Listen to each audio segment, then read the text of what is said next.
Yo, what up, what up? It's your man, Big Brandon Carter. If you do what everyone else is doing, you're gonna get what everyone else is getting. If you wanna be better than everyone else, you have to do something different. For example, when you see the Olympics, you see the event, the high jump. You see guys, they run up to the bar and then they jump over it backwards. That wasn't always the case.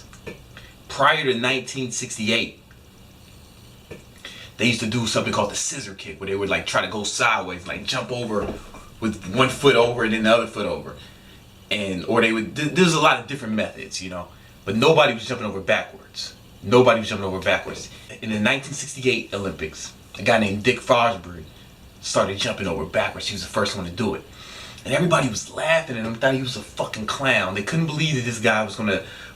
They saw him practicing and it was like, what is this joker doing? This guy's a fucking moron. How do he even get to compete with us? Dick ended up winning the gold medal and setting a new Olympic world record that year, right? Because he did something different. He challenged the status quo. He challenged conventional thinking. Everybody thought you had to go over with the scissor kick. You had to go over frontwards. He decided to go backwards. He challenged conventional thinking and he got better results. Everyone thought that there was one way to do the high jump.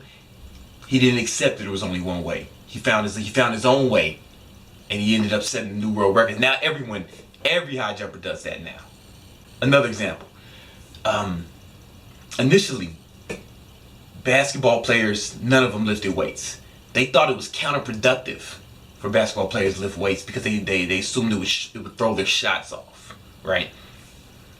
And coaches would prohibit their players from lifting weights. They made sure that none of them lifted weights. They just thought the only exercise they really did was cardio. They thought that a basketball is mostly running. You got to do cardio. Then a guy came along named Wilt Chamberlain. Wilt Chamberlain wrote in his autobiography, The View from the Top. It's around here somewhere. He wrote that he was one of the only basketball players who was lifting weights. He used to lift weights all the time. He wrote in his book, he thought that that's what gave him such an advantage. People don't understand how dominant Wilt Chamberlain was. He was way more dominant during his era than Michael Jordan was during his, or way more dominant than LeBron's been. Like, there's a few times that Michael Jordan scored over 50 points and everybody got all excited, Like, Michael Jordan's still my favorite basketball player, but there's a few times that Michael Jordan scored over 50 points and people would they go crazy. Everybody went haywire, right? Wilt Chamberlain averaged over 50 points. There was one season he averaged over 50 points. The average was over 50 points. There was a few games where he would put up 100 points. Like, it was sheer dominance. He had 9 scoring titles, like 11 rebounding titles. It was the one year he led the league in assists. Like, he was the most dominant basketball player of all time. I'm not saying he's the best, but he was the most dominant. And the reason he was able to dominate his field is because he lifted weights. That's what he writes in his autobiography. He wrote it was due to he was lifting weights and nobody else was.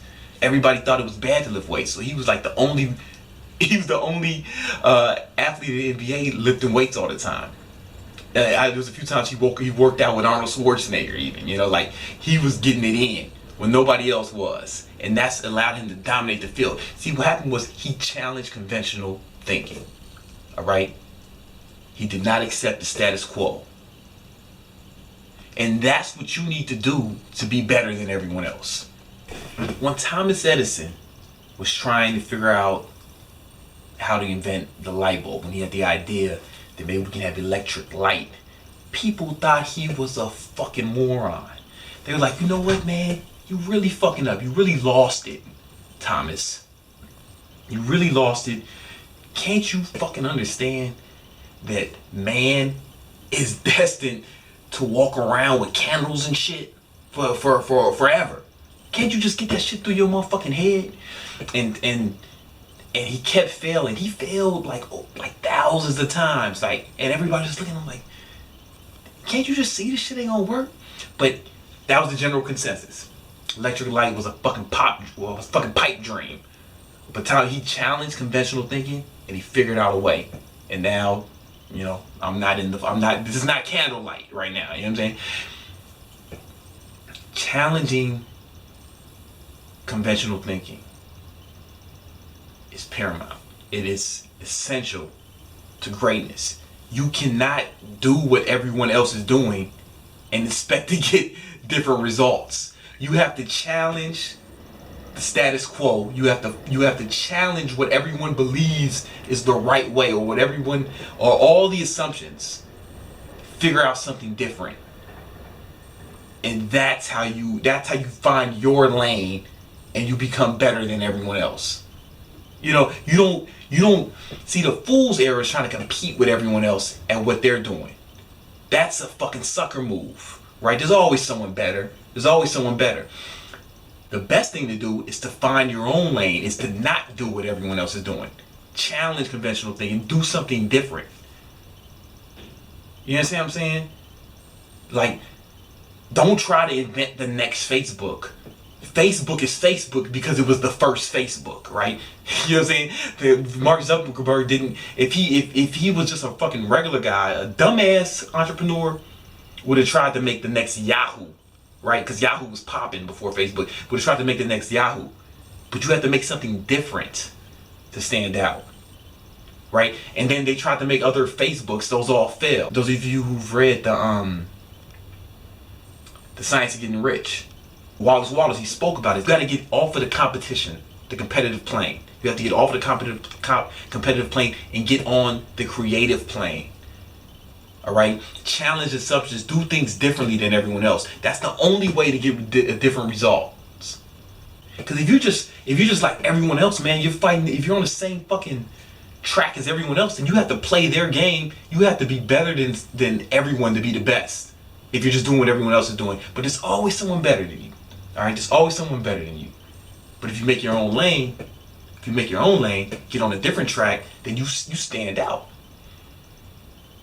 You're automatically better. Sometimes different is better than better. Remember that. I tell people that all the time. Sometimes different is better than better.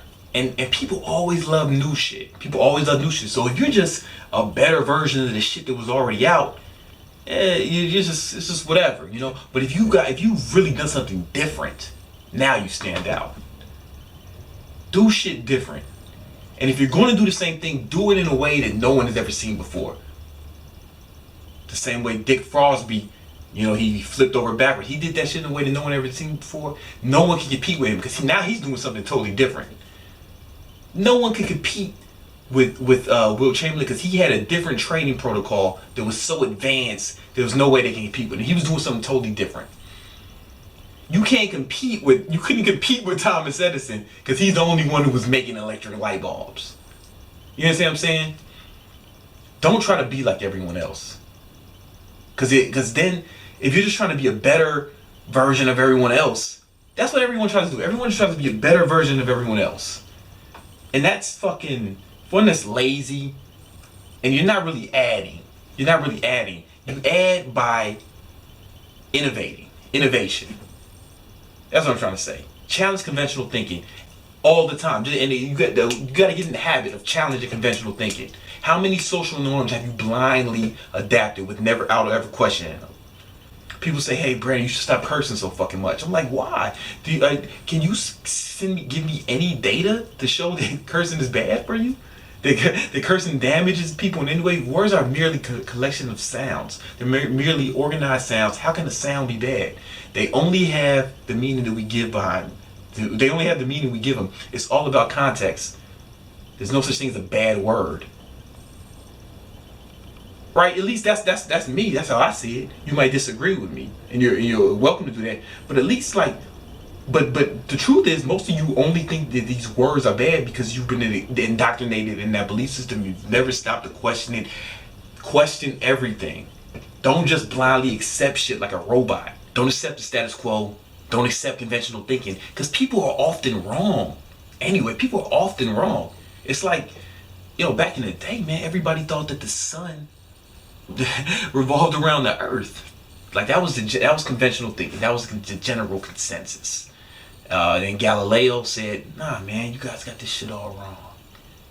The earth revolves around the sun, man. What the fuck is wrong with y'all?" Like, do research. If everybody, you can't just accept what you hear or what the general consensus is, man. because it'll have you fucked up. People are often wrong. All right, people are often wrong. The general consensus is often wrong. Like, I meet people every day who say, "Oh man, yo, but kids shouldn't work out because it'll stunt your growth." In all of human history, there's never been any scientific evidence to suggest that. There's never been proven that. There have been studies on this. The American Association of Pediatrics did a long-term study of the effects of resistance training on the growth of children, and they concluded that there was no that there was fucking that it didn't affect linear growth in any way. You know what I'm saying? Like, it's just a misnomer. But people think that, people just believe that shit, but like, it's not true. You have to challenge you have to challenge everything. You have to question everything. Just because people say it, just because people believe it, does not mean it's true. Don't just blindly accept shit like a robot. Be your own person. Think for your fucking self. Figure shit out, man. Be creative. Don't just be a better version of everyone else. Be innovative. Leave your mark here on earth, man. Don't just be another fucking robot. We don't need that, man. We don't need that. Nobody remembers that. Nobody remembers the guy who's just marginally better than everyone else. Or just the same as everyone else, you know, just average. You want to stand out, to be exceptional, to be better than everyone else. You have to be innovative. You have to question the assertions. You have to question the belief systems that you were indoctrinated into. You have to question everything. Find your own path. Make your own way. Do things. If you don't, then you'll be doing things just like everyone else. And if you do what everyone else does, you're going to get what everybody else gets. Find your own lane. Innovate. And that's how don't compete with people. Innovate. Have people chasing after what you're doing. And that's how you become better than everyone else.